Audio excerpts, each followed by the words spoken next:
Hey there, little bats. ronnybat here, and today we are back in the kitchen. I know it's been a long time. We are back in the kitchen to make wonderful Christmas cookies.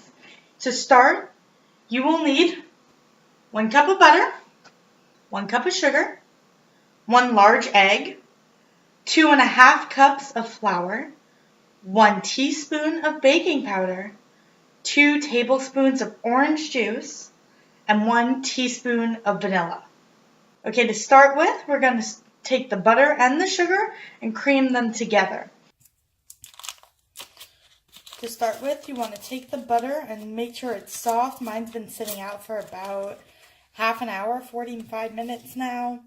And you're just going to take the softened butter. It's 1 cup or 2 sticks, if you're using stick butter.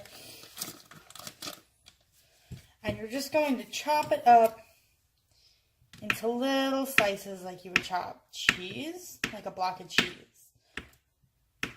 Even though it's softened, this is going to help it from clumping up and getting all over the place, and it's going to help melt better. Just going to chop all your butter up.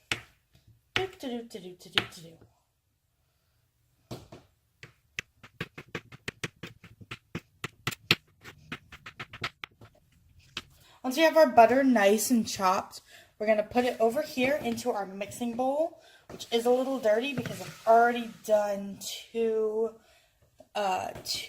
sets of this dough today.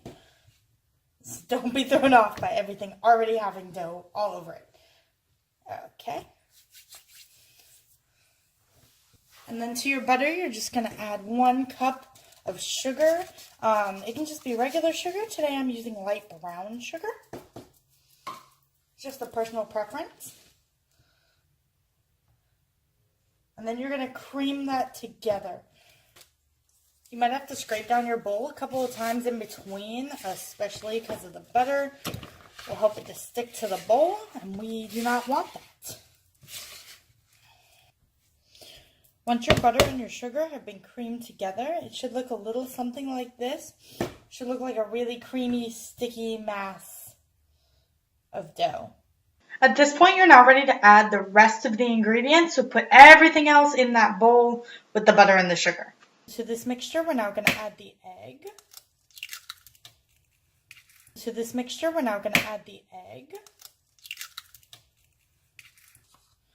The baking powder.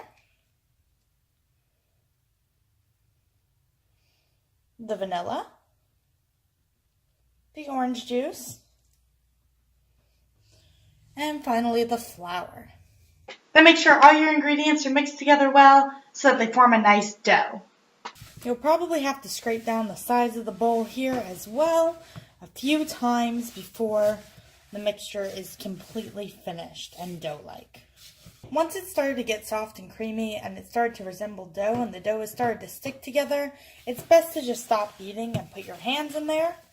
Again, the dough will be very sticky, so it's probably best to just knead it the rest of the way to combine everything with your fingers. Once you have a solid and well-combined dough ball, it's time to wrap it up and put it in the fridge. Take your cling wrap and gently lay it out. Place your dough ball onto it and wrap it up with the cling wrap.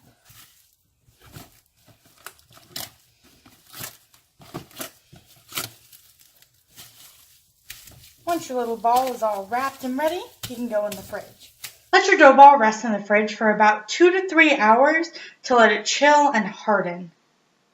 And at this point, remember, try to resist licking your beaters and your spatulas, because there is raw egg in this, and that can be very dangerous to you.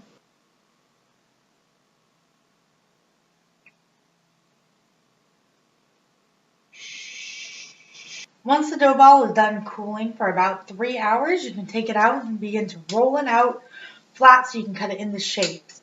Make sure at this point in time you preheat your oven to 400 degrees. First step in rolling out any dough is to lightly flour the surface you're going to be rolling on, as well as lightly flouring your rolling pin. Cookie dough in particular is extremely sticky. If you don't put any flour down, it'll probably stick to everything. Now that everything has been floured, you can go ahead and take your dough, unwrap it.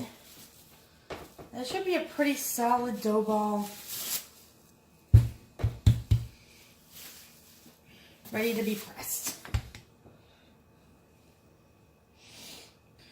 Once your dough is rolled out to its desired thickness, now it's time to cut. Today, since these are Christmas cookies, we're going to be using Christmas-shaped cookie cutters. And I have the little small ones here. You can use regular size ones. These are about half the size of a regular cookie. You just take it and remove.